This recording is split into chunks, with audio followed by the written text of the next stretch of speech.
Bismillahirrahmanirrahim. Babun nahyi di sini bab menerangkan melarang an-nadfis syaibi dari mencabut bulu putih, rambut putih, rambut yang putih. Minal lihyati daripada rambut putih yang ada di jenggot, warroksi dan di kepala. Wa ghairihima dan yang selain di kepala dan di jenggot. Wa an-nadfil amrodi dan melarang dari nyabutnya orang yang masih muda amrod. Sya'ra lihyatihi bulu jenggot dia. Biasanya anak-anak muda yang baru tumbuh jenggot itu banyak mencabuti jenggotnya, itu dilarang, tidak boleh. Inda awali tulu'ihi di ketika awalnya munculnya jenggot. An Amr bin Shu'aib dari Amr bin Shu'aib an Abi dari bapaknya, an jaddihi dari mbahnya, dari eyangnya yaitu Amr radhiyallahu taala anhu, anin Nabi dari baginda Nabi Muhammad sallallahu alaihi wasallam. Jadi eyangnya Amr bin Shu'aib itu namanya adalah Abdullah bin Amr bin As. Anin Nabi dari baginda Nabi Muhammad sallallahu alaihi wasallam qala, bersabda baginda Nabi, la tantifu, janganlah kalian cabut asyaiba rambut putihmu, asyaiba rambut putih. Wa innahu, maka sungguhnya rambut putih itu nurul muslimi, adalah cahayanya seorang Islam, yaumal qiyamati, nanti pada hari kiamat. Di rambut putih orang Islam sampai rambutnya putih masih tetap Islamnya, maka itu nanti menjadi nur pada hari kiamat. Artinya dia ini telah menjaga imannya sampai rambutnya putih.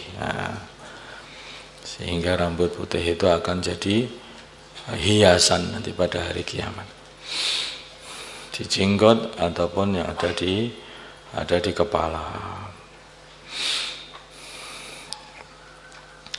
Hadisun hasanun, ini adalah hadis hasan. Rawahu Abu Dawud, meriwayatkan hadis ini Abu Dawud wa Tirmidzi wa An-Nasa'i bi asanida, dengan sanad hasanatin yang bagus, yang hasan. Qala, berkata At-Tirmidzi, huwa, hadis ini hadisun hasanun, adalah hadis hasan.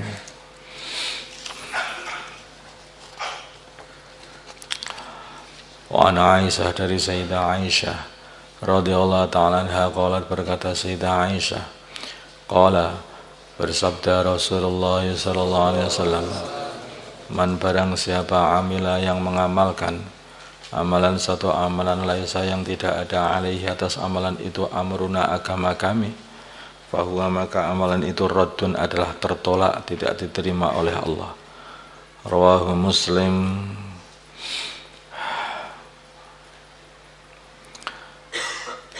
Jadi kenapa ini hadis ini kok dimasukkan oleh Imam Nawawi di dalam bab yaitu an-nahyu an-nadfis syaib? Itu artinya dulu itu baginda Nabi sudah mempunyai satu amalan, yang amalan ini sudah menjadi amalannya semua orang Islam dalam urusan inilah, dalam urusan rambut ini, yaitu beliau itu selalu memanjangkan jenggot beliau dan rambut putihnya tidak dicabut di jenggotnya ataupun di kepalanya, punya amalan-amalan khusus.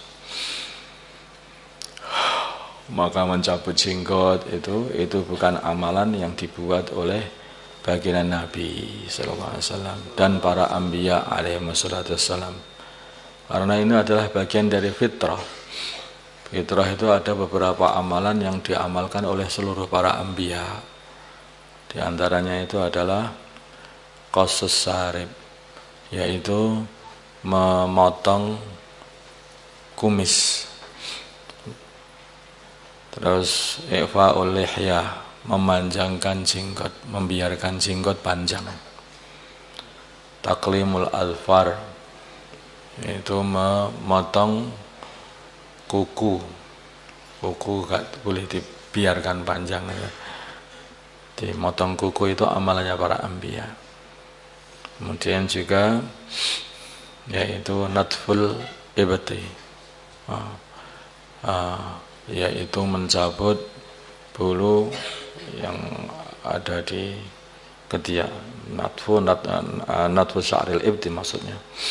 Kemudian yang ketiga khalqul anah, yaitu mencukur. Yang berikutnya khalqul anah, yaitu mencukur bulu kemaluan.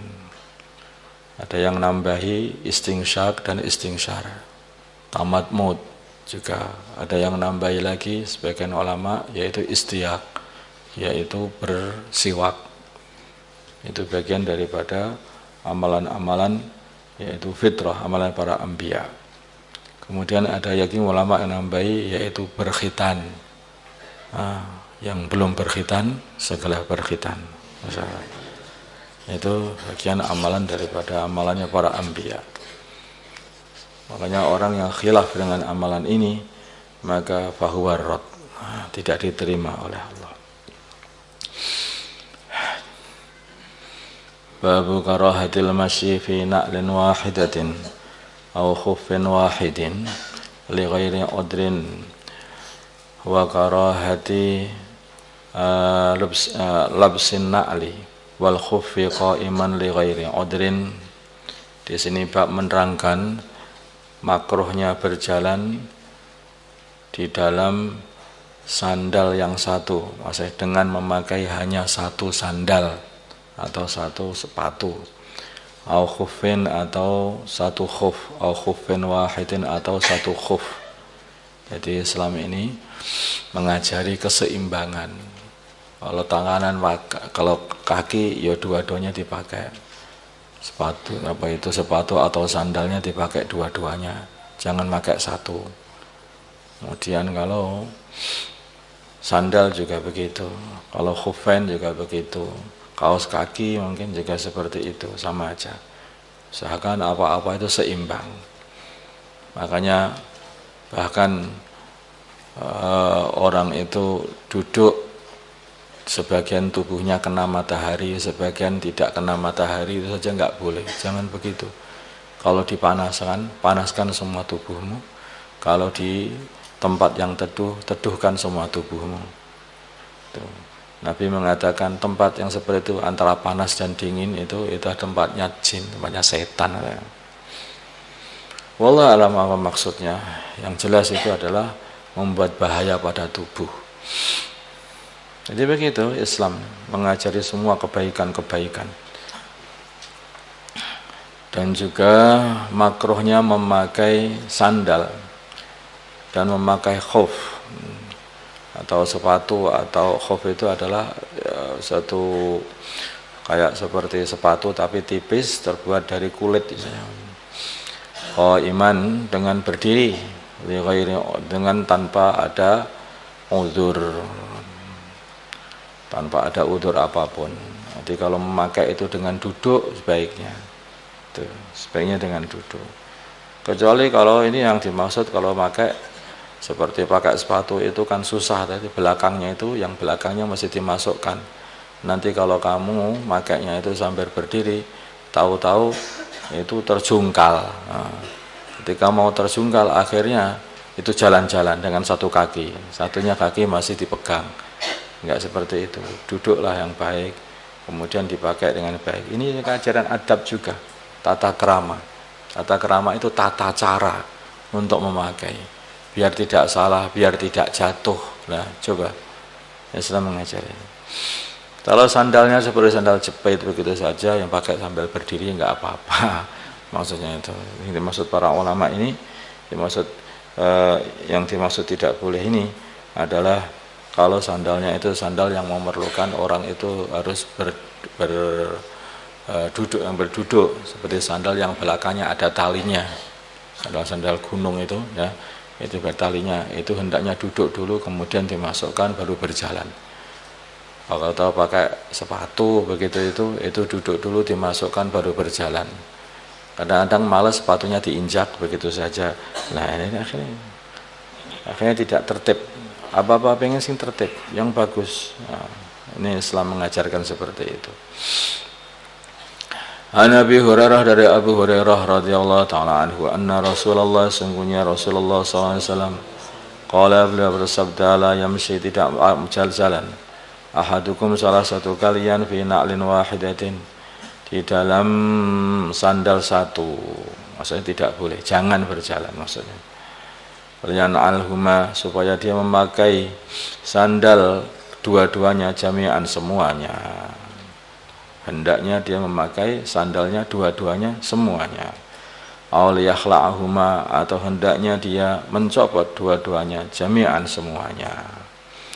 Wa anhu, dari Abu Hurairah radhiyallahu ta'ala anhu, qala, berkata Abu Hurairah, sami'tu, aku mendengar Rasulullah sallallahu alaihi wasallam yaqulu, beliau bersabda, idzan qata'a, bila mana putus sis'u na'li ahadikum, talinya sandal salah satu kalian.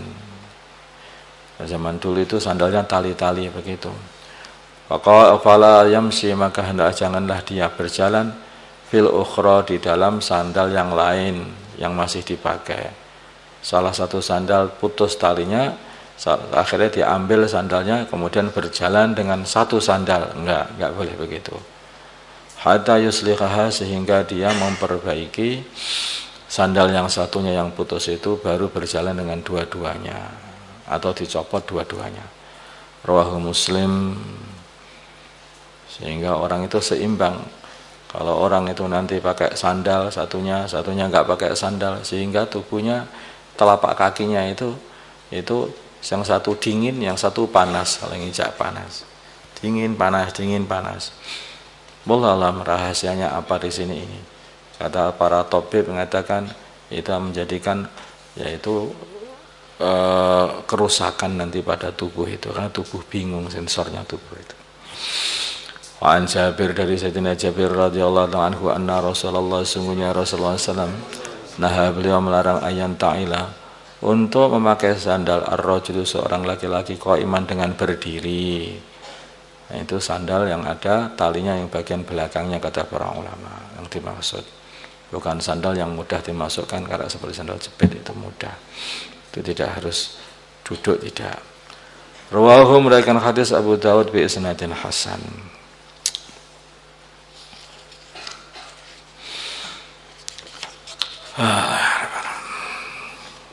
Allahumma salli ala Sayyidina Muhammad wa ala ali Sayyidina Muhammad, wa salli ala Sayyidina Ibrahim wa ala ali Sayyidina Ibrahim, wa barik ala Sayyidina Muhammad wa ala ali Sayyidina Muhammad, wa barik ala Sayyidina Ibrahim wa ala ali Sayyidina Ibrahim fil alamin innaka Hamidum Majid.